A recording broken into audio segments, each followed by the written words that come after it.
Hello everyone. If your delivery is coming up soon, and you're feeling nervous, unsure, or even a little scared, you're not alone. That fear, of pain, of pushing, of not knowing what to expect, it's real. And I see you. But what if I told you that your body actually knows how to birth your baby, without you having to fight or force it? Wait. Do you really have to push during labor? Like, the whole purple face, screaming, hold your breath and push thing, is that actually necessary? What if I told you sometimes your body can push the baby out without you even trying? What if there's a natural reflex built right inside you that can help guide your baby out, even without you actively pushing? Today, I want to share something that every mom deserves to know before labor. It's called the fetal ejection reflex, and understanding it could completely shift how you feel about giving birth. Let's bust some myths and talk about something nobody's telling you, the fetal ejection reflex. Someone recently commented me, I'm not pregnant yet, but I'm trying to learn. What do you mean by not having to push?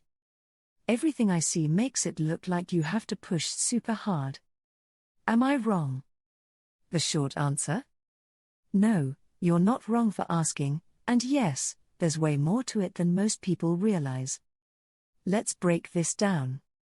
Natural delivery: when a laboring person is in a space where they feel safe, supported, and in control, and when they're free to choose their position, the body can actually take over the pushing process. This is what's called the fetal ejection reflex. It's completely involuntary. You don't push, your body does it for you. Think of it like sneezing or vomiting, it just happens.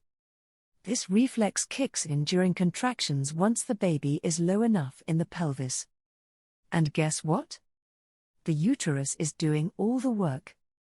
But if the body can do it naturally, why are so many moms told to push like crazy? Let's talk about that, because the answer may surprise you.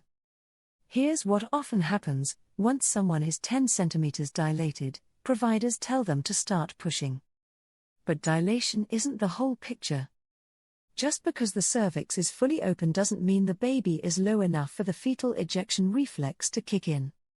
Pushing before the body's ready can make things harder and more exhausting, especially if you don't feel that natural urge to push yet. Here's a real-life example. I supported a birth where the mom was 10 centimeters, but her baby was still high in the pelvis. We tried different positions to help bring baby down. Eventually, the midwives offered her the option to start pushing. She pushed for about an hour. Then the fetal ejection reflex finally kicked in, and within a few involuntary pushes, her baby was born. So no, just being 10 centimeters dilated doesn't automatically mean it's time to push. Waiting for the urge, the reflex, can make things smoother, faster, and less exhausting. Let's talk epidurals. They numb sensation from the waist down, which can interrupt the natural rise of adrenaline toward the end of labor, and that can interfere with the fetal ejection reflex. This is one reason pushing with an epidural often takes longer and may involve tools like forceps or vacuum delivery. It's not that the body can't do it, it's that the reflex isn't as strong without full sensation. Another big factor? Positioning. The shape of the birth canal means that upright, forward-leaning, or side-lying positions often support the reflex way better than lying flat on your back. Gravity helps. Movement helps. Trusting your body definitely helps. Now, do you have to push? In many cases, no. Some people literally breathe their baby out. Others enjoy pushing, making sounds, bearing down, doing what feels right. There's no one right way, but if you want to reduce tearing, it's helpful to go with the body, not against it. Breathwork plays a big role here. And yes, it's something you can totally learn and practice before birth. Sometimes, though, active pushing is needed. Like if the baby's position is tricky, or you've had an epidural, or you're restricted in how you can move.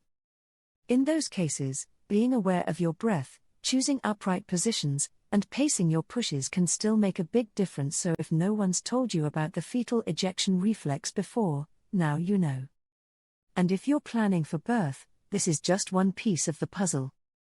The more you understand how your body works, the more confident and calm you can be when the big day comes. Want to learn more? Visit my channel and other videos. Go check it out and start preparing for a calmer, more connected birth. Thanks for watching, and I'll see you in the